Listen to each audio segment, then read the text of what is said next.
Hey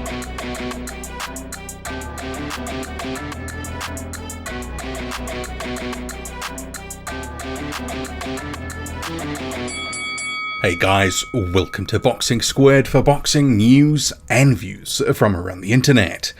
Hemi Ahio has lost his O to Faiga Opelu in an upset on the Devin Haney-George Kambosos undercard. This fight, Opelu vs Ahio, was on the non-televised portion, although New Zealand's national broadcaster picked it up. That's on TVNZ on demand, so you can go find it there, especially if you got VPN. But in terms of this upset, it's a big one because Hemi Ahio, this was meant to be a showcase fight. This was meant to be a takeover, build to something bigger. He's been talking about wanting to face top 20 fighters. Faiga Opelu, according to Boxric, was just inside the top 100 ahead of his fight with Ahio. In reality, somewhere maybe top 50, top 60. But you can't be losing to guys like this. And it was a bad stoppage, although you can argue Hemi Ahio gave the referee a sniff to wave that one off. Also at the back end of this video, covering off Demsey Mckean, his fight against Patrick Court, a nondescript German heavyweight. This was on Matchroom's first card, so we'll deal with that later. But first, this upset win. And we'll start with the stoppage because you had Faiga Opelu bailing Hemi Ahio up against the ropes, landing a number of shots, and the referee comes in. I didn't think Hemi Ahio was hurt. I didn't think he was beyond continuing. He certainly he was protesting immediately. But the thing was, you had Faiga Opelu having, really let his hands go in that flurry, but also he was having a lot of success in the fight.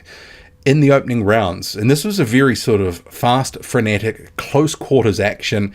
There was a lot of good trading, but you had Faiga Opelu getting the best of it. And it really did have the similar sort of vibes, actually, to the fight with Lucas Brown, where Faiga Opelu started very strongly, but then started to fade. He actually looked like he was slowing down a little bit in the third round, and I think I tweeted that I thought that if that continued, that would be sort of a heel back in, he could make something happen in the second half of what was an 8-rounder. But he didn't get the opportunity. Opelu landed some big shots, and right hands in particular, and Ahio on the ropes, and the referee just jumps in. And premature, it was a bad stoppage, and I think you could make a case that we probably need to see a rematch. But it is what it is. It's in the books now, and you have to ask the question, well, what now for Hemi Ahio?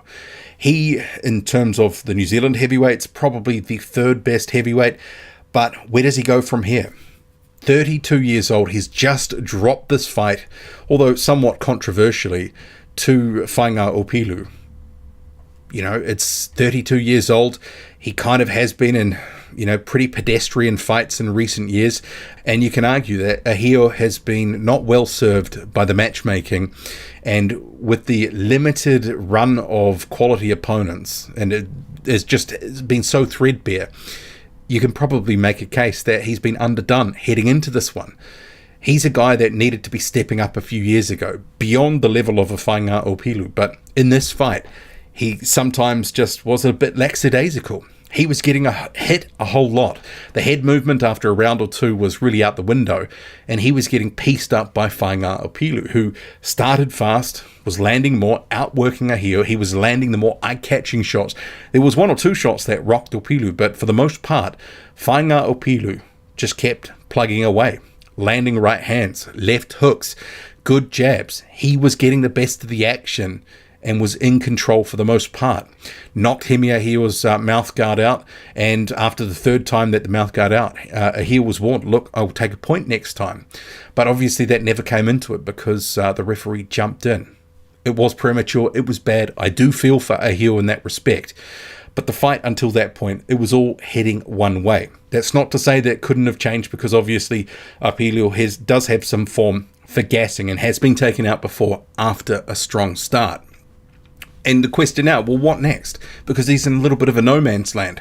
This was on the non-televised portion of the card. It was against an opponent he was meant to beat and look good in beating, and he didn't. Where does he go now? This talk of top 20 fighters.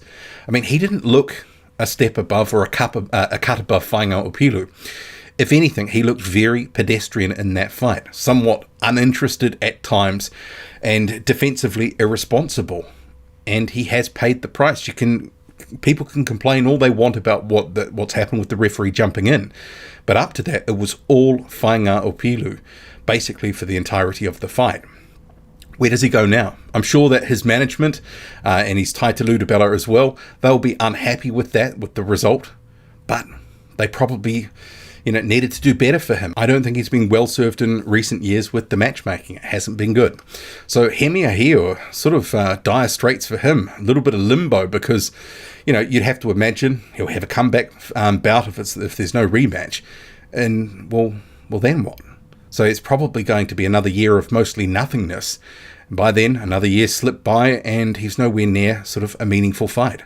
Meanwhile, for Faiga Opelu, good performance. He got the upset here. He certainly was the one in control, being the boss for the most part, landing the more telling shots, and career best performance for Faiga Opelu. Like I say, he started strong before in other fights like the Lucas Brown one and sort of faded badly, but obviously not a concern with this one. So Opelu's just earned himself another payday. Really, he's a sort of top 50, top 60 journeyman type, but obviously there's risk. He is a decent puncher, especially when he's fresh. He's fast, nice short shots, and that was the feature of this fight. It was fought at close quarters, but there wasn't a lot of holding. It was just a lot of sharp, short shots. It was a good fight to watch, and from the action standpoint, very aesthetically pleasing. In terms of Demsey Mckean, we'll move on to him. So he gets the win against Patrick Court. This was Matchroom's first card. Brock Jarvis and Liam Paru as the main event. This was the co-main. It was meant to be a showcase fight for Demsey Mckean.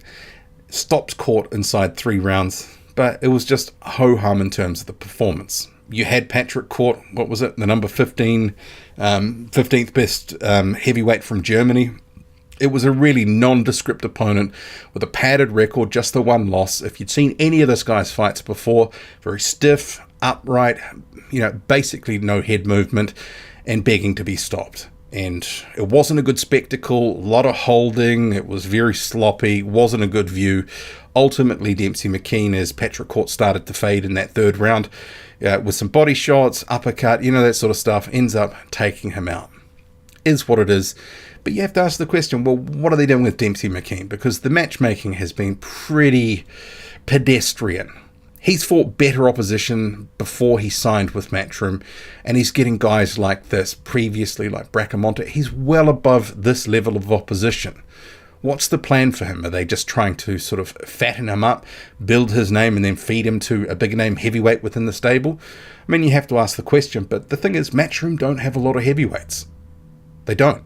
Some of these guys, like Dillian Whyte and Derek Chisora, they're not Matchroom heavyweights. They're independent contractors who come on for a fight. If Chisora's going to fight Tyson Fury, he can go do that because he's on a fight-by-fight deal.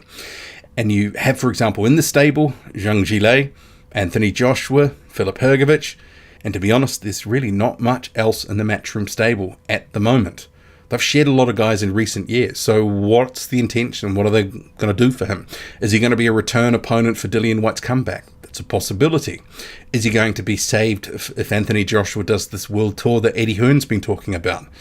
I think based on what we've seen in the limited matchmaking, and Mckean seems to be maybe regressing a little bit, I mean, I think you'd have to say if he steps up to face a bigger name heavyweight, he might be in trouble, especially if they're going to be feeding him such subpar opposition fight after fight. He's had a number of them in a row now.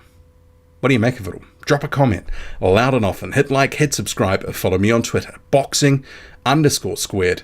I'm out.